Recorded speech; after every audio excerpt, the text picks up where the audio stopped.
there's been, the woman who runs the big jam Mm-hmm. on Thursdays, pre-times, was, over the past couple of years have been implementing, you know, um, being more explicit about like having the guidelines, Mm-hmm.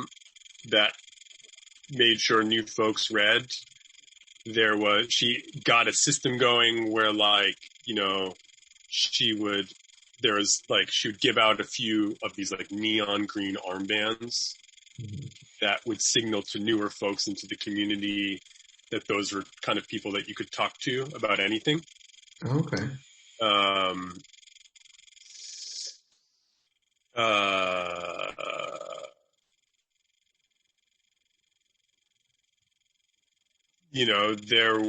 there's been a few kind of restorative justice-y type processes with a couple different men. Mm-hmm. Um,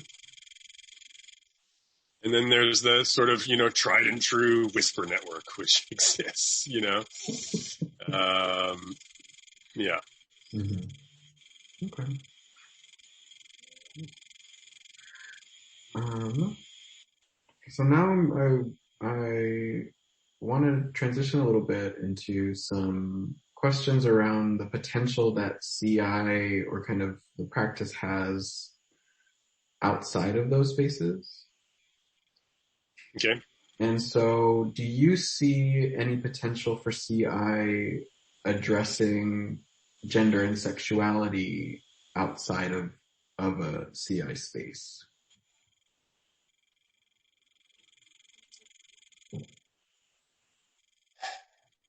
I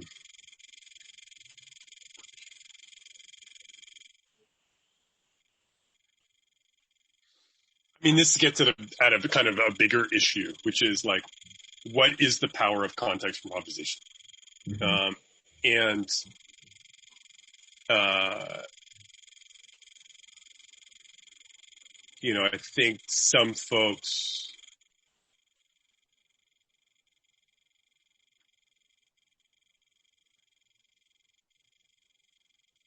come in contact with it and you're like, wow, this is really potent, you know?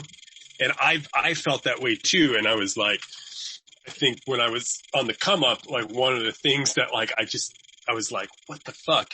I kind of like see this kind of, discursive, polarity between contact improvisation and acro yoga. Okay. Acro yoga is huge. It's everywhere. And there's all these people doing it. And no one does, like, why is contact improv so small in comparison, you know? Um, and I was like, but acro yoga is so much less potent, for me, Mm-hmm. because it's missing the improvisation. Yeah. I think is where so much of the power is as a place to project and to work through in an embodied way. That freedom. But that freedom is really scary. It's really scary.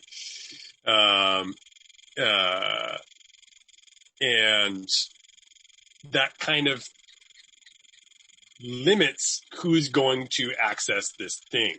Yeah. If you can't be comfortable with that openness, it's going to be really tough for you to break through, into the potency of the form and not just be turned off completely. Um,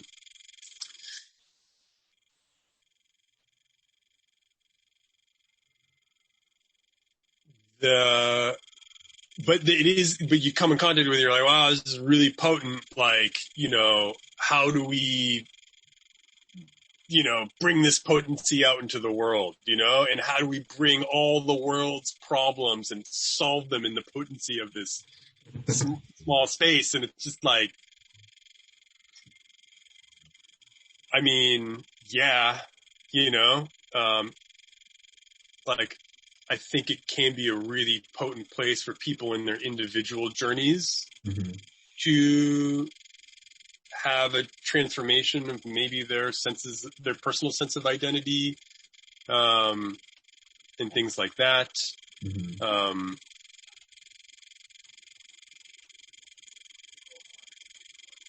It can be an interesting microcosm to explore the ways in which broader social issues, Mm-hmm. kind of more macrocosmic issues, are manifest in the microcosm of a very small community, Yeah. wrestling with that is, seeks to be progressive and radical in working with these issues, and how do we collectively reckon with it? Yeah. And maybe fertile things can be brought out to other communities that are wrestling with it, and maybe, enter into, the broader, more macrocosmic discourse around marginalized identities and yeah. I really celebrate, like when I was work trading at Earth Dance, which is kind of like a big hub for, one of the only hubs for contact improvisation. Mm-hmm. And they did like a 3-day long queer jam, which was awesome. And I was like, I wasn't a part of it because I don't, necessarily so identify with queer, but I was doing the work trading, I was cooking the meals, and it was like, awesome, like great, like you're getting able to explore that. Mm-hmm. And I think there's other sort of queer only spaces, jam spaces that are emerging in different, I know there's one in Berlin. I think there's other ones going off in places. Yeah. I'm not super tapped into it because I don't necessarily identify as queer. Right. Yeah. But like, is contact improv going to change the world? Maybe it'll change someone's world, or a few people's worlds, but I'm wary of burdening on the form. Yeah. Like some sort of huge macrocosm. Like creating a pressure for it to. Yeah, I mean, it's, like I've traveled the whole, like I have a pretty good sense on the whole scene over the whole world, and it is small. Yeah. A lot of really dedicated people who are really, really into it, because if you get into it, you get really into it. But like, the Bay Area is one of the strongest scenes in the world. And the big jam before COVID got 40 to 50 people every week. Wow. Okay.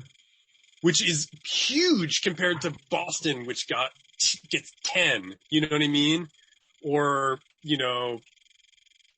yeah, like other places. I don't even know how many folks are coming out, and, in the ones in other, other worldwide locales. But that's small, Yeah. Even compared to other dance forms. Yeah. So it's, how many people are dancing salsa every night? Right. A whole lot more than contact improvisation, Sure. So it's just kind of like, it is very powerful, and transformative, but I don't know how much. I'm a little bit wary to like try to like, think that it's going to solve all the world's problems, or that all the world's problems can be solved in the space itself. In this idea of trying to make something that's safe, that is accessible to everybody. Right. Not everyone is going to be able to come into this very intimidating thing and be okay with it. And so I think a big thing for me is like, how can we as a community also be okay with it not being okay for everybody?